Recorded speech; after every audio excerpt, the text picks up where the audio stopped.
शुरू करने जा रहा हूं मैं टाइम मैनेजमेंट के ऊपर। देखिए, आपका टाइम मैनेजमेंट कैसा है आप चेक कर सकते हो। एक छोटा सा परीक्षण करना, खुद पर ही करना। आप अगर आप यूं कहिए कि जब भी रात को जब भी सोते हैं, ढंग से नींद नहीं आ रही हो, बहुत सारी चिंताएं सता रही हो, इसके अलावा आप अपने आप को दुनिया से बहुत पीछे पा रहे हो, कॉन्फिडेंस लो हो रखा हो, साथ साथ में ये महसूस हो रहा हो कि मैं कुछ नहीं कर सकता, दुनिया की उस रेस में आप अपने आप को जब पीछे पा रहे हो, या फिर यूं कहिए कि चिंताएं सता रही हो, चिड़चिड़ापन आ चुका हो, ऐसी जब स्थितियां आपके मन मस्तिष्क में गुजरती है तो ये संकेत होता है इस बात का कि कहीं न कहीं आपका टाइम मैनेजमेंट बिगड़ा हुआ है। और जितना जल्दी इसको आप सही नहीं करोगे तो निश्चित रूप से यह टाइम मैनेजमेंट जो बिगड़ा है यह आपको डिप्रेशन में ले जा सकता है, यह आपको स्ट्रेस की उस अवस्था में ले जा सकता है जहां आपका कुछ भी करने का मन नहीं होगा। इसलिए सबसे पहली चीज ये ध्यान रखना कि आप अपना टाइम मैनेजमेंट जो है वो प्रॉपर तरीके से यूज लेना, क्योंकि टाइम मैनेजमेंट ही सब कुछ होता है। मैं मानता हूं कि टाइम मैनेजमेंट ही सब कुछ होता है। मैं यहाँ पे 2 एग्जांपल देता हूं। एक ऐसा स्टूडेंट जो यूं कहिए कि डेली 5 से 6 घंटे सोशल मीडिया पे व्यतीत करता है, चाहे टेलीग्राम पे करो, चाहे इंस्टाग्राम पे करो, चाहे फेसबुक पे करो, चाहे वो व्हाट्सएप पे करो। तो डेली अगर 5 से 6 घंटे व्यतीत करता है तो आप मानिए कि पूरे साल में उसके 3 से 4 महीने सोशल मीडिया पे वेस्ट हो गए, बिल्कुल व्यर्थ हो गए, उसमें कुछ भी हासिल नहीं हुआ। और आपको पूरे साल में केवल 8 महीने मिले तैयारी की। ये सोशल मीडिया ऐसा एक जहर है, ये कंप्यूटर, ये मोबाइल, जो आपको धीरे धीरे खाता है और आप उसको एहसास भी आपको नहीं होता। आप यकीन कीजिएगा, आप अगर 6 या 7 दिन अपना फोन बंद कर लोगे तो आपको कोई फर्क नहीं पड़ेगा। आप 6-7 दिन बाद जब वापस फोन खोलोगे तो आप पाओगे कि कोई मैं दुनिया से पीछे नहीं रहा हूं। तो मैं यही सजेशन दूंगा कि आप जो है यह अपने टाइम मैनेजमेंट का पूरा ध्यान रखें। कैसे किया जा सकता है टाइम मैनेजमेंट? मैं अगर मेरी बात करूं तो करीबन 5 से 6 वर्षों तक मेरा एक शेड्यूल रहा था कि हर दिन 7 से 8 घंटे बिल्कुल रेस्ट करना, 7 से 8 घंटे स्टडी करना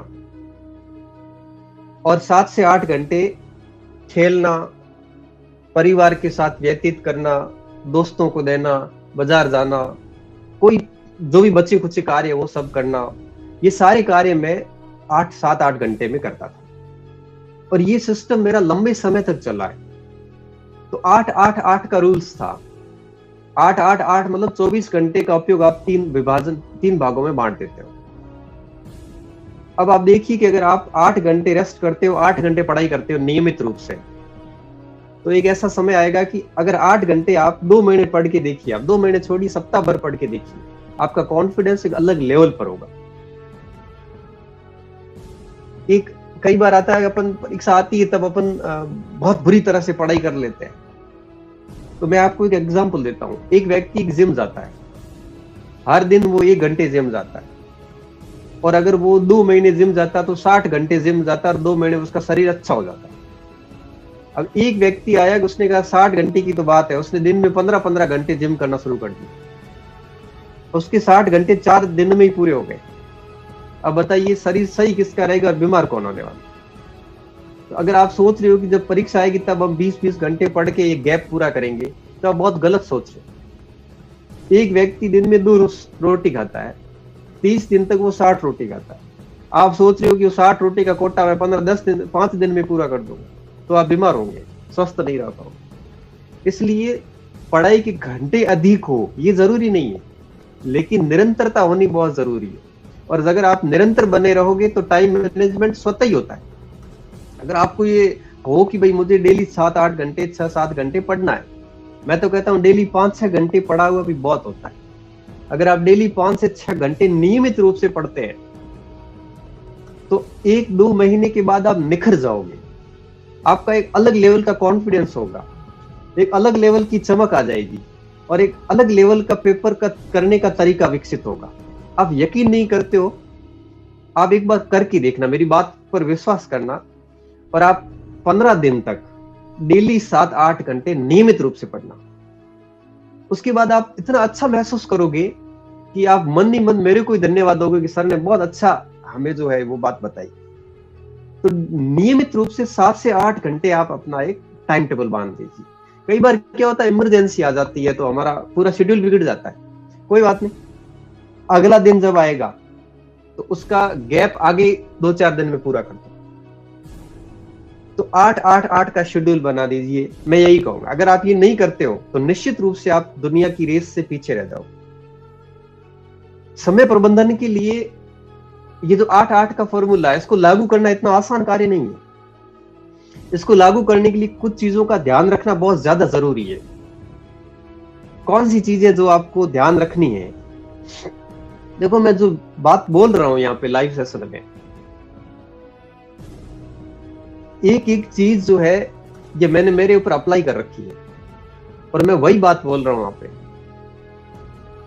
जब भी आप आपका टाइम मैनेजमेंट बिगड़ेगा, जब भी आपकी निरंतरता टूटेगी, आप देखना आप चिड़चिड़ापन आ जाएगा, आपको गुस्सा आने लग जाएगा हर किसी के ऊपर, आप एक प्रकार से मनोरोगी हो जाओगे। आपको लगेगा मतलब हो क्या रहा है। लेकिन जिस दिन 10 दिन भी टाइम मैनेजमेंट परफेक्ट रहा, उस दिन आपको लगेगा कि अब मैं बिल्कुल सही रास्ते पे हूं। आपको किसी को पूछने की आवश्यकता नहीं है, क्योंकि आप बिल्कुल सही तरीके से काम करना स्टार्ट कर दो। तो सबसे पहली चीज यही कह रहा हूं कि आपको टाइम मैनेजमेंट रखना, 8-8-8 का रूल्स बना दो जीवन में। फिर बीच में कोई 1-2 दिन काम आ जाता है तो डजंट मैटर, काम कर लो आराम से। उसके बाद वापस उसी नियम को फॉलो करो। कोशिश करो कि महीने में करीबन 20-25 दिन तक वो रूल्स फॉलो हो आपका। अब बात ये आती है इसको फॉलो करने के लिए हमें किन किन चीजों का ध्यान रखना है। सबसे पहला कि आप अपना मोबाइल फ्लाइट मोड पे रखो। तो मोबाइल फ्लाइट मोड पे रखना जरूरी है। अगर आप ये नहीं रख पाते हो, अगर आपका अपने खुद के ऊपर कंट्रोल नहीं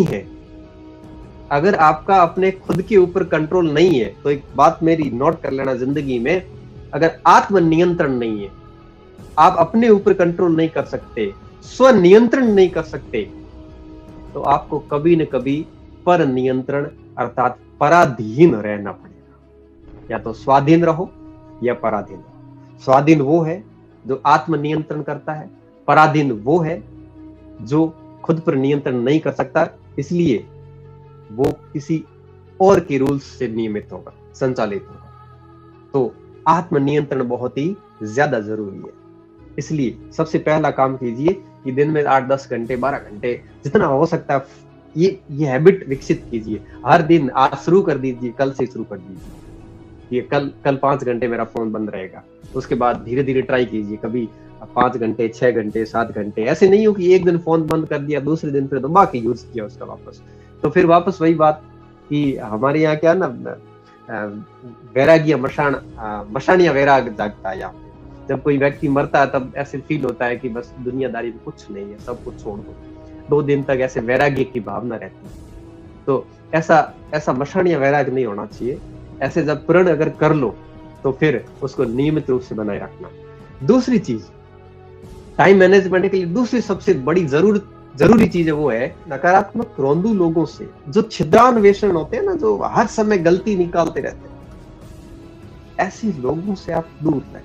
ये लोग आपको सच मानिए बर्बाद कर देंगे। मेरे 1-2 साथी ऐसे थे जो हर समय पॉजिटिविटी रखते थे। मतलब मुझे उस समय इंग्लिश बिल्कुल नहीं आती थी और मुझे कहते थे अरे खाली मत आती, तेरा वैसे ही हो जाएगा, तो तेरा जीके अच्छा ना तो उसमें कर लेगा।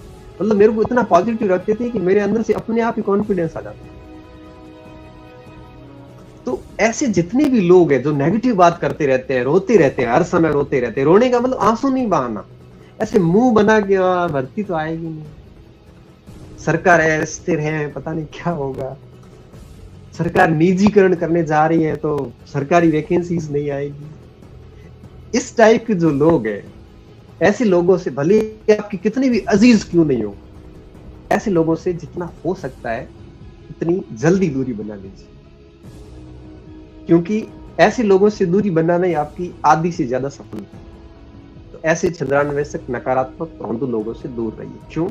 क्योंकि ये आपकी सोच को प्रभावित करते हैं, और व्यक्ति जैसा सोचता है ना, एक न एक दिन वैसा हो जाता है। इसलिए ऐसे लोगों से जितना हो सकता है उतना आप दूरी बना कर। मैं तो कहता हूँ, कोई कहता है सर मेरे घर में बहुत सुनाने वाले हैं, कोई कहता है सर मेरे मित्र ऐसे हैं जो बहुत सुनाते हैं। मैं आपको सिर्फ इतना कहूंगा, आप मस्त रहिए और आप मेरी बात को याद रखना, और बाकी लोगों को धीरे धीरे साइड में करते रहो। हम है ना, आपको इससे ज्यादा सकारात्मकता क्या चाहिए? मैं आपको कह रहा हूं, वैकेंसी आएगी, 2-3 वैकेंसी मिलेगी, आपको ढंग से मिलेगी। और मेरा इस YouTube चैनल के ऊपर एक मोटिवेशनल फोल्डर बना हुआ है, उसमें 7 मोटिवेशनल वीडियो है मेरे। आप जब भी कभी तनाव में आओ, मैं आपको सजेशन दूंगा, वो देखना। मैं कह रहा हूं, आपकी एक भी ऐसी समस्या नहीं होगी जिसका उस पर समाधान नहीं है। इसमें एक फोल्डर एग्जाम स्ट्रेटजी का भी है, जिसमें 12 एग्जाम स्ट्रेटजी रखी हुई है। आपको जो भी एग्जाम की आप तैयारी कर रहे हो, उसको आप उस स्ट्रेटजी को फॉलो कर सकते हैं। तो टाइम मैनेजमेंट 888 के फॉर्मूले को लागू करने के लिए मोबाइल फ्लाइट मोड पे। दूसरा, नकारात्मक रोंदू चंद्रान्वेषक लोगों से दूर रहो और हमेशा पॉजिटिव को अपने आसपास रखो। अगर ऐसे कोई लोग नहीं मिलते हैं तो अकेले ही रहो, क्योंकि अकेला जो होता है ना, वो बहुत अच्छी तरीके से काम कर सकता है। भीड़ में तो हमेशा यूं कहिए कि भीड़ बन बनाए रास्ते पर चलती है, अकेला हमेशा अपना खुद का रास्ता बनाता है। तो ऐसे लोगों से दूर रहिए। तीसरी और सबसे महत्वपूर्ण चीज टाइम मैनेजमेंट, अपना लक्ष्य हमेशा नजरों में रहना चाहिए। मेरी बात यह है कि लक्ष्य पर अटल कैसे रहे। आपका लक्ष्य रीट है, और अभी क्या हुआ, बीच में पटवारी आ गया है। अब बच्चों का ध्यान पूरा चला गया है उस पटवारी के ऊपर। रीट होगी कि नहीं होगी, लेकिन पटवारी जरूर होगी। अब सर तैयारी किसकी करें? बस अब देखिए, यहां पे मैं आपको एक अच्छे से सजेशन दूंगा। लक्ष्य रीट का ही रखना, और रीट की तैयारी करते जाओ। कॉमन पार्ट है वो अभी पढ़ना स्टार्ट कर दो। फिर लगता है कि नवंबर तक अगर रीट की विज्ञप्ति नहीं आती तो मान के चलिए कि जनवरी में फिर एग्जाम होगा, और संभवतः फरवरी में भी नहीं होगा। तो आप फिर नवंबर के बाद 2-3-4 महीने बढ़िया तैयारी पटवारी की कर, और उसके बाद क्या होगा, फिर जैसे जैसे आप तैयारी करते आगे बढ़ते जाओगे, चीजें क्लियर होती हैं। तो ये ऐसे डिसीजन होते हैं जो व्यक्ति को खुद को लेने पड़ते हैं। किसी और के भरोसे मत रहो आप कि सर मैं किसकी तैयारी करूं। ये देखो, ऐसे ऐसे नहीं, इससे आप भी रोंदू टाइप हो जाओगे। डिसीजन हमेशा क्रूर होना चाहिए, एकदम निर्दयी, इसमें कोई दया की भावना नहीं होनी चाहिए। डिसीजन ले लो, उसको लक्ष्य को हमेशा ध्यान में रखना।